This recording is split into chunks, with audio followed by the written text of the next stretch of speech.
There comes a time in life when everything you built begins to collapse. The plans you trusted fall apart, one after another. Dreams you carried for years feel like shadows fading away. The people you counted on may step back, leaving you in silence. And in that silence, you begin to wonder if it was all for nothing.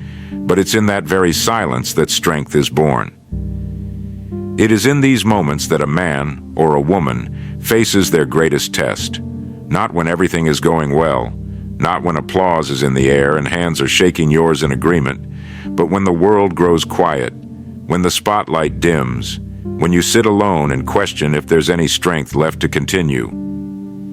History has taught us that the finest steel is forged in the hottest fire, and so it is with life. When the storms rage and when the nights seem endless, something remarkable begins to stir within the human spirit. A quiet voice, almost a whisper, speaks. Stand.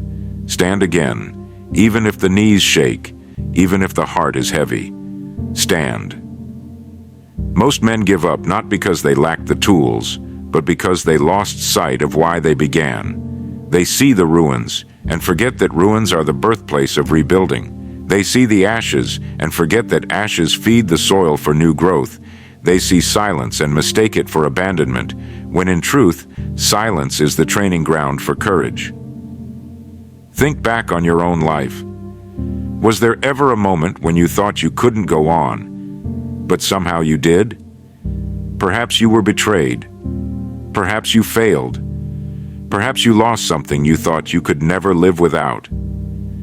Yet here you are, listening, breathing, standing. That, my friend, is proof that within you lies a power far greater than any setback that could ever befall you. When everything falls apart, life is not punishing you. It is preparing you to see beyond the surface, to understand that true success is not measured by the absence of hardship, but by the presence of resilience.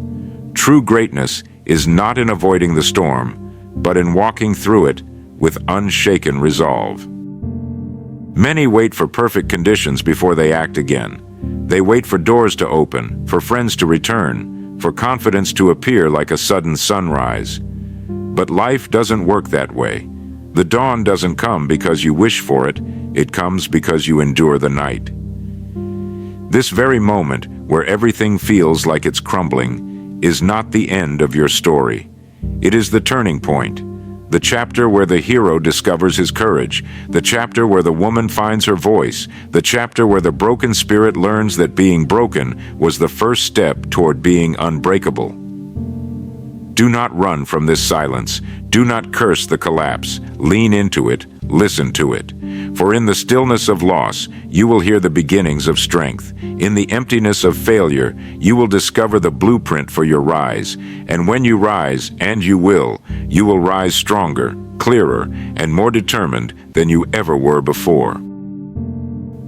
When life begins to fall apart, the first instinct of most people is to run, to escape, to hide, or to bury themselves beneath the rubble, hoping the storm will pass on its own.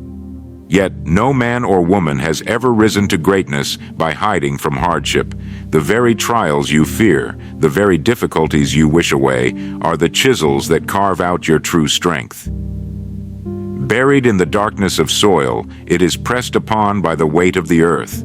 It feels the cold, it feels the damp, and if it could think as we do, perhaps it would believe it had been buried as punishment. Yet what appears to be burial is, in truth, planting. That darkness, that pressure, is the only environment in which it can break open and grow into what it was destined to be.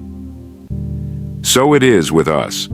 The collapse of our plans, the betrayals, the setbacks, and the silence, they are not our burial, they are our planting. But only those with the courage to remain in the soil, to endure the pressing weight, will ever break through to see the sunlight again. Every man and woman who has accomplished something meaningful has faced moments when everything seemed lost. The great explorers who sailed across oceans had nights when storms nearly swallowed them whole. The thinkers and inventors who gave us progress had days when they sat in rooms filled with failure and rejection. And yet, they pressed forward. They endured the dark night, believing there was something worth waiting for beyond the horizon. The difference between those who rise and those who wither lies in how they see the collapse. The weak man sees the rubble and declares, "This is the end." The strong man sees the rubble and whispers, "Here begins my rebuilding." One gives up, the other gets up. And that choice, though simple, makes all the difference. No storm lasts forever. No winter holds the world in its grip without eventually yielding to spring. And no collapse is so complete that a determined soul cannot rise again. The walls of your life may have crumbled, but the foundation, your courage, your spirit, your will, remains. Upon that foundation, you can build again, brick by brick, stronger than before. Rebuilding is not easy. It requires patience when your heart longs for quick results. It requires faith when evidence of success is nowhere to be seen. It requires effort when your body feels too weary to take another step. That is why most men surrender, not because the collapse defeated them, but because they chose not to rise from it. Think about this. What if the very collapse you fear today is the preparation for the life you've always wanted? What if the silence you hear is not emptiness, but space being cleared for something greater? What if the setback you mourn is the training that will shape you into the person capable of carrying the dream you were meant for? It is only in moments of loss that you discover what truly matters. When the noise of the world dies down, when the applause is gone, when the support vanishes, you are left with one companion, yourself. And it is in facing yourself, in the quiet mirror of adversity, that you find out whether you are fragile or unbreakable. So do not despise this season of collapse. Do not curse the silence. Do not mistake your planting for your burial. For out of this darkness, if you endure, will rise a strength that no easy victory could ever give you. Rising through the rubble. When a building collapses, the first reaction of most who pass by is sorrow, lament for what once stood tall. But the wise architect does not look at the ruins with despair. He kneels, studies the foundation, and begins to imagine what greater structure might be built in its place. You must learn to look at your own life in the same way. The ruins you see today are not the end. They are the clearing ground for what comes next. Yes, there has been loss. Yes, there has been pain. But look closely. The ground is still yours. The foundation is still firm, and your spirit still breathes. That is enough to begin again. What most fail to understand is that adversity is not an intruder in life. It is a companion. It visits every home, it knocks at every door. The question is not whether hardship will come, but whether you will open the door as a victim or as a student. Victims cry, "Why me?" Students ask, "What is this here to teach me?" One grows bitter, the other grows better. In every collapse, there is a lesson hidden among the dust. Sometimes it is patience, sometimes it is courage, sometimes it is clarity about who belongs in your life and who does not. Sometimes it is the revelation that you have been chasing what is temporary when what you truly long for is eternal.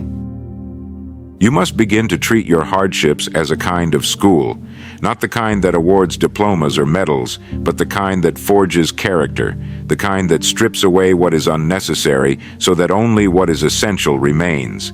Greatness has never been born out of ease. It is born in the furnace of trial. Think of the oak tree. If the wind never blew against it, its roots would never dig deep. It would grow tall but fragile, doomed to topple at the first true storm. But because the winds press against it year after year, the tree digs deeper, becoming unshakable. So too must you allow the winds of adversity to strengthen your roots rather than weaken your resolve. There will be voices that tell you to quit. Some of those voices may even come from within. They will whisper, "This is too hard. You cannot go on. Others have it easier. Why must it always be you?" And if you listen, if you surrender, then you will live in the ruins, forever walking among the shadows of what might have been. But if you choose instead to rise, to look at the rubble and declare that it shall not be your grave but your foundation. You will begin a journey few have the courage to take, a journey where pain becomes a teacher, silence becomes a sanctuary, and failure becomes the first stone of a new beginning. Every moment you endure the weight of adversity, you are being shaped. You may not see it, you may not feel it, but like the sculptor chiseling away at stone, life is chiseling away at you. Each blow removes what does not belong, until at last, the figure within, the strong, unshakable version of yourself, emerges. So rise through the rubble, walk into the dust with your head held high, for the ruins before you are not the end of your story, but the opening lines of a greater chapter yet to be written. The discipline of endurance. Endurance, how simple the word sounds, and yet how difficult it is to practice. To endure is to stand firm when the winds howl, when the nights stretch long, and when the heart pleads for relief. It is to rise each morning and face the same battle again, even when yesterday left you weary and bruised. Endurance is not glamorous. It does not earn applause, but it is the golden thread that runs through the fabric of every great life. Men and women often imagine that success is built on brilliance, talent, or luck, and while these things may play their part, they are never enough on their own. The great difference between those who remain standing and those who collapse is endurance, the willingness to take one more step even when the body screams to stop, the decision to keep walking in the dark, trusting that dawn will eventually appear. History remembers the victors, but seldom does it record the endless nights of persistence that preceded their triumphs. The writer who produced a book that changed the world endured countless pages of rejection before a publisher gave him a chance. The scientist who unlocked secrets of the universe endured years of ridicule before discovery proved him right. The leader who inspired nations endured exile, prison, and failure before his voice shook the earth.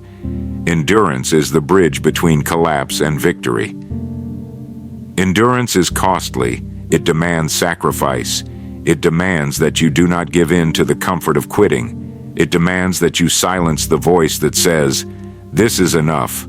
I cannot bear more," because the truth is, you can bear more, much more than you believe. The human spirit is far stronger than the human mind dares to admit. How do we endure? Not by staring endlessly at the mountain ahead, but by focusing on the step at our feet. One step, then another, then another. No man climbs to the peak in a single leap. He places one foot, then the other, refusing to turn back no matter how steep the trail. So it is with you. Do not measure your progress by how far you still have to go. Measure it by the fact that you have not stopped. Endurance also requires perspective. A runner will collapse if he believes the race has no finish line, but if he knows there is an end, he draws strength from the vision of the goal. So too must you hold before your eyes the certainty that this season of trial will not last forever. Remind yourself that winter always yields to spring, that night always gives way to dawn. Keep your eyes fixed on that promise, and you will find the strength to endure the present struggle. Each moment of endurance is building something within you that cannot be built any other way. It is laying stone upon stone, brick upon brick, shaping a foundation that will carry the weight of your future victories. Without endurance, your success would collapse beneath its own weight. With endurance, you will stand unshakable when others fall. So I urge you, embrace endurance as your companion.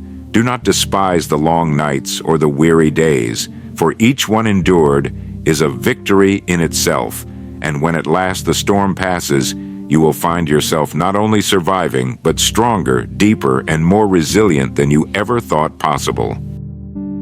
Finding purpose in the pain. Pain, though dreaded, has always been one of life's greatest teachers. Strip away the illusions, and pain remains as the force that refines, clarifies, and awakens. It is through pain that men discover what truly matters. And it is through pain that we find purpose powerful enough to carry us through any storm. We must learn to see pain not as the enemy, but as the sculptor. For just as a rough block of marble is struck again and again before a figure emerges, so too must we be struck by life until the figure of our true character appears. Every blow hurts, every strike feels unfair, but the sculptor is not destroying the marble, he is revealing what was always hidden within. The great mistake many make is to waste their pain. They sit in bitterness, asking, "Why me? Why now?" And in their resentment, they learn nothing. Yet those who rise above, those who look pain in the eye and ask, "What is this here to teach me?" those are the ones who discover purpose. Purpose gives meaning to suffering. Without it, pain feels unbearable, like endless night with no hint of dawn. But when you find a reason, when you discover that your pain can shape you into a wiser, braver, stronger person, you begin to carry it differently. It is no longer a chain around your neck, but a weight that builds your strength. Consider those who endured trials far greater than our own. Many of them chose to turn their pain into a gift for others. The man who suffered loss used his experience to comfort the grieving. The woman who failed 1,000 times used her lessons to guide others toward success. Their pain was not wasted. It was transformed into light. And you must believe that your pain, too, can serve a purpose beyond your present understanding. Perhaps it is preparing you for a task that demands uncommon strength. Perhaps it is shaping your compassion so that one day you may lift others from the very pit you once knew. Or perhaps it is simply forging a resilience in you that will stand as a silent example to those who watch your life. Whatever the reason, pain is never meaningless unless you allow it to be. Refuse to waste it. Refuse to let it harden you into bitterness. Instead, let it soften you into wisdom, into patience, into purpose. The world does not admire those who never fell, who never bled, who never knew loss. It admires those who fell and rose again, who bled and yet healed, who lost much and yet continued to give. These are the ones who inspire, not by perfection, but by perseverance. So, when life presses you with pain, do not ask for it to be taken away too soon. Ask instead for the strength to endure it, and for the wisdom to see its purpose. For in the end, you will find that the very thing you wished to escape was the thing that prepared you for the life you were meant to live. The unbreakable spirit. There is a point in every struggle where the battle is no longer about circumstances, but about the spirit within. You may lose wealth, you may lose friends, you may lose the comfort of certainty, but if your spirit remains unbroken, you have lost nothing permanent, for the spirit is the wellspring from which all else flows. An unbreakable spirit does not mean a life without tears. It does not mean you will never stumble, never doubt, never feel fear.